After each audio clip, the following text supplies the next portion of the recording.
Today I'm going to do a ranking of Aerosmith worst from best. So I'm going to go from the worst Aerosmith albums, in my opinion, to their best, which for me is definitely not the 80s or the 90s.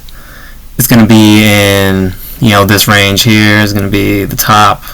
We got some surprises, maybe not, but we're just gonna jump right in. So right off the bat, I didn't even listen to these. I'm not gonna waste my time on some 90s Aerosmith, honestly, or even 2000s. After Get a Grip, I listened to part of it, and it was just not my scene. Not to say that it wasn't good. It's just, Loving an Elevator. It's kind of the only memorable song for me on that album. Maybe someday I'll give it more of a chance. I'll give some of these more of a chance, but I'm going to move this down to the D tier. Not that it is a D album. I just don't, for me, in the space in my life, I don't need to get a grip. Alright, that's, to me, my least favorite album. The rest of the albums, I can get behind. Oh, I don't know what this is. Okay. Let's move this right over here. So we already have 4 albums right off the bat at the bottom. The rest of these are going to be C and up. Don't worry, guys. Don't come at me. But do let me know in the comments what you think about these albums. If I should give them a listen. Are they worth even paying attention to? I don't know. But let's get into it. The next album I will put is Pump in the C tier. Now, what are the highlights of this album? Honestly, it's pretty forgettable. Loving an Elevator is not even on Get a Grip. I don't know what's on Get a Grip then. Okay, so Loving in an Elevator, Monk on My Back, Jane's Got a Gun, of course. Hoodoo Voodoo, I really love that riff. What It Takes is I think a really good ballad.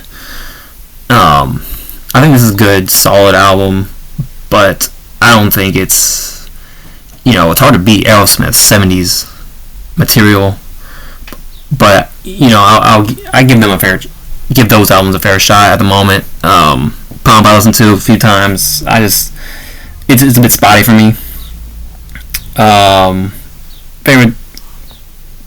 Favorite kind of tracks would be Hoodoo, Voodoo Medicine Man. I think is a deep cut that I think should get more appreciation for. But overall, Jane's Got a Gun and Loving an Elevator, I think this album's full of hits. So I'm gonna leave it at that. This is my C tier. Alright. Next we have, out of all of these, what do you guys think? Come on. It's gonna be, what's this album called? I don't even know what this album's called. Rockin' a Hard Place. It's gonna be in the C tier as well. I think it's a pretty good album. It's a solid album, but it's missing something. Definitely. No Joe Perry, but Joe Bait is a good straightforward rock song. But Lightning Strikes, Bridges Brew, Bolivian Ragamuffin, I think are really great songs. And Rockin' a Hard Place. I admire Joni's Butterfly. But it's not my cup of tea. But also, Push Comes to Shove is it's good, but not really my cup of tea as well. Lightning Strikes is a fantastic song. I love Lightning Strikes. It's hot in the mix right now. What do you guys think this album is in Rockin' a Hard Place as well? I don't know. It's hard to tell where this one kind of goes. I think it go. Sometimes I'm feeling in the D tier, sometimes the C tier, but overall, it's missing a lot. It's a bit lackluster.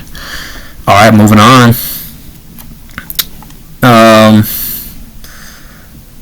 I'll put the debut right at the B tier. Honestly, this is all this could be rotated and moved around, but from Make It to those opening riffs, I think that's a highlight rocker. Catchy song on the album. I just have that song stuck in my head all the time, all dang day. Nice, breakdown, the solo, the dual guitar solo, just at the end there. Somebody's just a good driving riff, and Tyler singing over that guitar solo with Joe. Definitely the best guitar solo off of this album.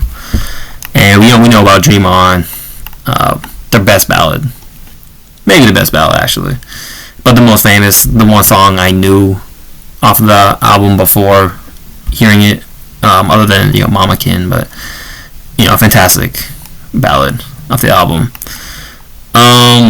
One Way Street, I think One Way Street and Write Me a Letter are probably my least favorite off the album.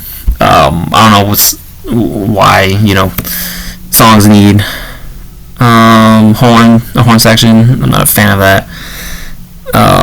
Aerosmith does it often, and I'd rather not hear it. Anyway, Mama Kin, Moving Out is a real rocker, honestly.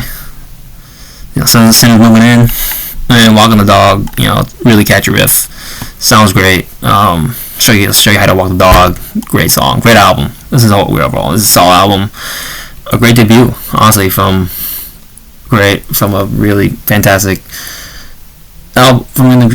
band. All right. Next, we're gonna have to go with. Honestly, I'm gonna put this here, Toys in the Attic.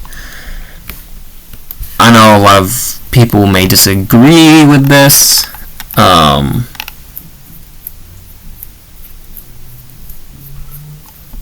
Personally, a big 10-inch record just throws this album down. Like, and Uncle Salty, kind of pales in comparison to the Toys in the Attic and Adam's Apple, the hits Walk This Way, Sweet Emotion, No More, got a little mournful tone on that song. Round and Round, a little Black Sabbath has a little doomy sound, but You See Me Crying, it's not one of my favorite ballads either. I don't know. I just this album really never cut it for me. I definitely prefer all the rest of these albums.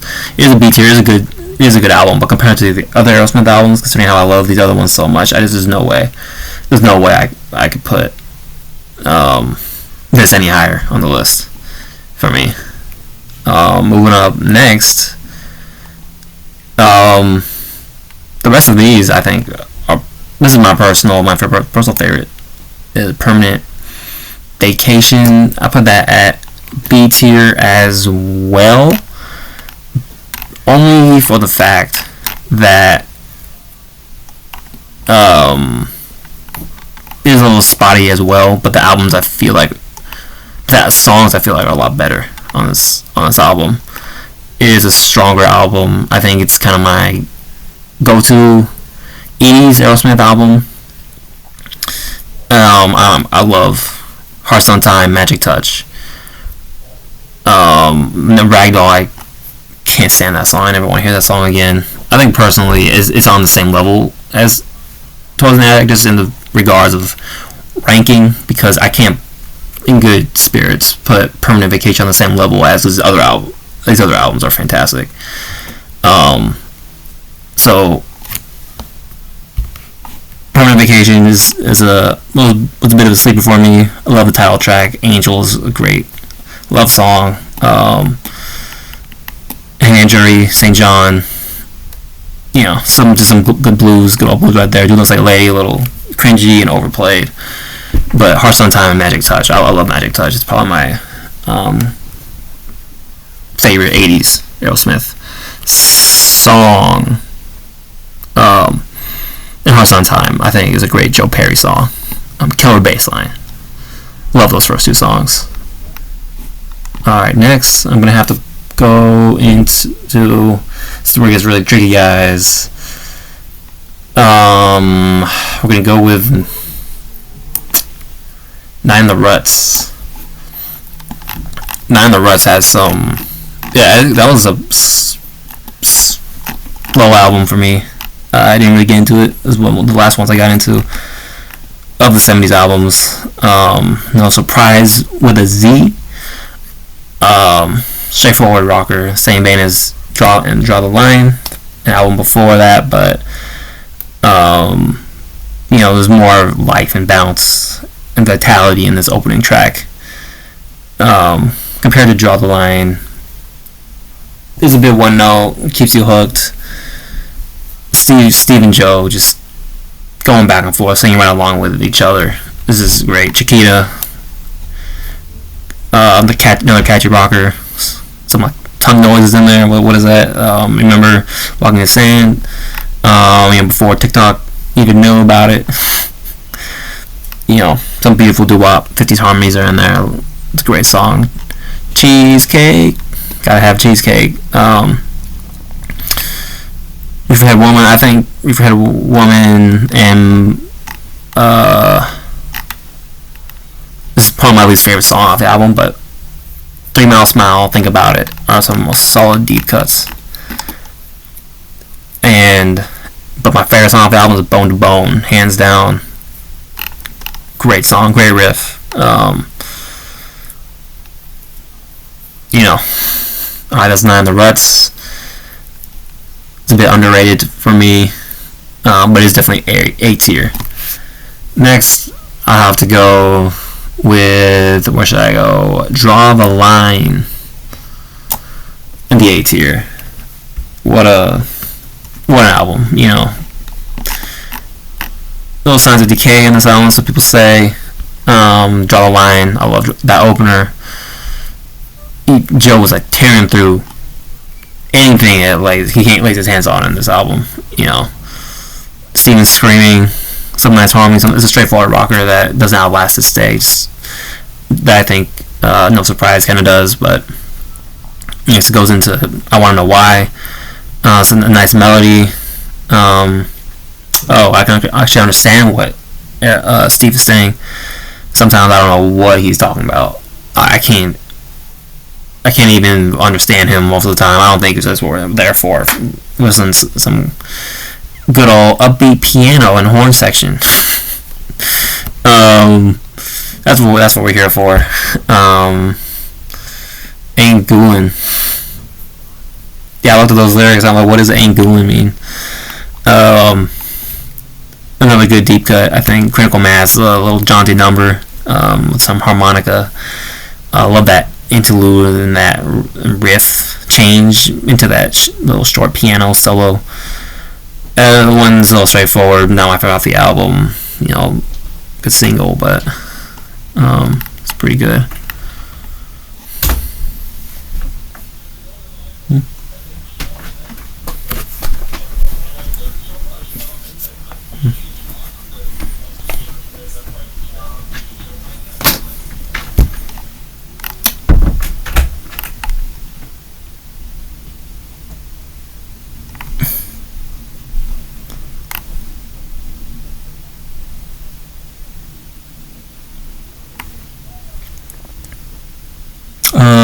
Get It Up is a classic Aerosmith rocker. You can't get it up. They just can't get it up. What does that mean? It's got some drums. In it. Let's see. Bright Light Fire. I can't stand that song. Terrible sax solo. It's a completely skippable track. There's always one Aerosmith song on the album that's just a skippable track. But the rest of it is I love. Kings and Queens, fantastic, epic song I never thought I'd hear. Aerosmith singing something like, it sounds like Iron Maiden, a bit prog rock. I love that Screams with No Reply and a bass solo. Killer guitar solo. Love that song, Kings and Queens. The Hands That Feeds and Sapphire Eyes, Doctor. Love the hand that feeds inside for so I think some of my favorite deep cuts. And then No Cal Blues. Straight Head Blues, kind of forgettable. I mean, I think that this album is a vastly underrated album. There are a few dozen on here, but the vast majority of the songs pulls it all the way up to a top 5 album for me. These two are kind of neck and neck. And next we're going. The rest is S tier from here. Let's get some wings. Love this album. I think this is definitely a sleeper album as well for me. I did not listen to this one until much later. We have Same Old Song and Dance. It seemed like it was ripped right off their debut album. Same spirit, but much better. They got that groove going. That great rock and roll. Guitar solos here are so much better than before. Joe Perry killing it. Some sax solo. Mr. Hurdy Gurdy. Lord of the Thighs. I love that intro drum part. I had some fun with Lord of the Thighs. I really like Lord of the Thighs. Space Woman of the World. I think some deep cuts. I think I need to listen a little bit more. Bit Led Zeppelin-esque. Woman of the World. And then Spaced is a good. It's a good, pretty good song. But where it really gets going is SOS, Train Kept It Rolling, and Seasons of Weather. Fantastic songs. I love SOS. Upbeat hard rock. It's a straight up barn burner. I love SOS. Train Kept It Rolling, we all know that song. I mean, fantastic song. And Seasons of Weather. This is one of the best ballads. Up there with Kings and Queens and Dream On. If not even better than Kings and Queens, but I love this song. Figure Dealy, powerful solo. Pandora's Box, I'm actually not a fan of. I think probably my least favorite song off the album. I put a note on here saying, too bad I can't understand anything Steven Tyler is saying. I don't know what he's singing about, but it's a much more improved and mature album. Next, we're going to have to go with, Dylan Mares is not going to beat Rocks, but it's up here with me. This was the kind of Aerosmith album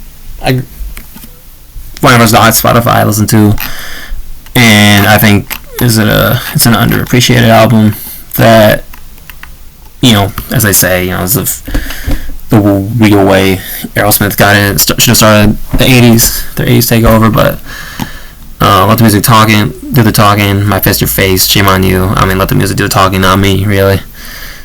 My Fist Your Face, love that. Love those drums. Some nice dual guitars on that one. Shame on You. Great use of repetition on that one. Some good riff rock. I don't know. I just really like this album. A lot of there's always like an album in a band's discography that's like super underappreciated and nobody really knows about, and it gets forgotten. And I just think this album is a solid album, back to front. No stingers at all on this album. Forgot about Darkness. I think this is a great ballad off the album. I think up there. Could be up there with Kings and Queens, depending on my mood. But The Reason, a Dog, Shame on You, She's on Fire, Gypsy Boots, everything on this album I just love, back to front. This is the album that I can listen to back to front without skipping a song. And lastly, right out here, we got Rocks. This rock album rocks. Like a band that rocks. Rock and roll. Okay. I love this album. This is their finest moment. And people compare Toys and Rocks often, but it continues their hot streak. Right before the commercial nosedive, but they're basking in the glory at this point. Straight up rock and roll in the prime. So I'm back in the saddle. That opening intro, right from that opening notes, this album is here to stay. The way they use every instrument, the dynamism of this album is just exemplary. I love Back in the Saddle, and just segues right into Last Child. That funk is right there. It goes all the way, non-stop. Just one of my all-time faves. I love Last Child. Last in the Cellar. It's another underappreciated cut. A nice riff. Some harmonica and like an NYC attitude. They let that outro drag on for too long, but it rocks, honestly. Combinations, singing about Saint Laurent, Gucci on this one, nice combo. I think this overall, the dual guitars on this is where it really shines. The outro extends again, just keeps on rocking. Sick as a Dog, a jaunty track with some nice harmonies. Pretty interesting guitar solo. I'm not sure what they were thinking there, but when it slows down, it picks back up and the claps come in, segues right into Nobody's Fault, and segues right into their best underappreciated song. I think Nobody's Fault is my favorite. It's so heavy, down dirty. That guitar just so amazing. Love that song. Get the Let Out, Looking to Promise. Get the Let Out, a little fun little boogie woogie. Little ditty. But a little silly, way better than, big 10-inch record. Hey, good looking. And then we have Looking to Promise, another fun track, a lot catchier, a lot much better. Overall, Home Tonight is a good, solid ballad.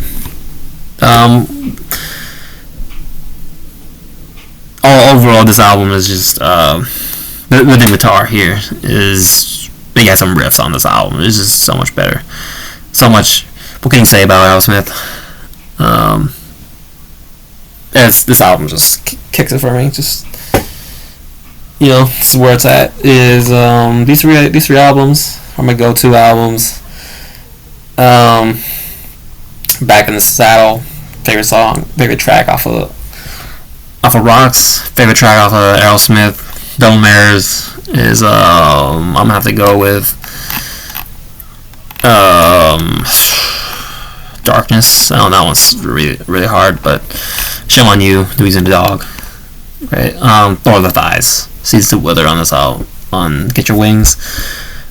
Draw the Line.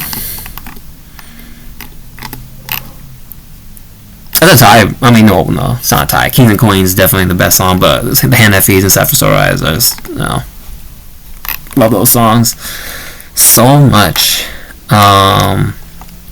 Bone to Bone off of Not in the Ruts does it for me. Hearts on Time and Magic Touch. It's a perfect song. It's a perfect intro. Perfect first two songs for this album. Towards in the Attic, Sweet Emotion. I didn't talk about it I talked about him earlier, but Sweet Emotion, Walk This Way. I love the bass line for Sweet Emotion that Tom does.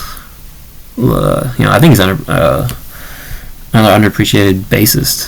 So was Joey Kramer is a solid backup guitarist, but he's got some good solos as well.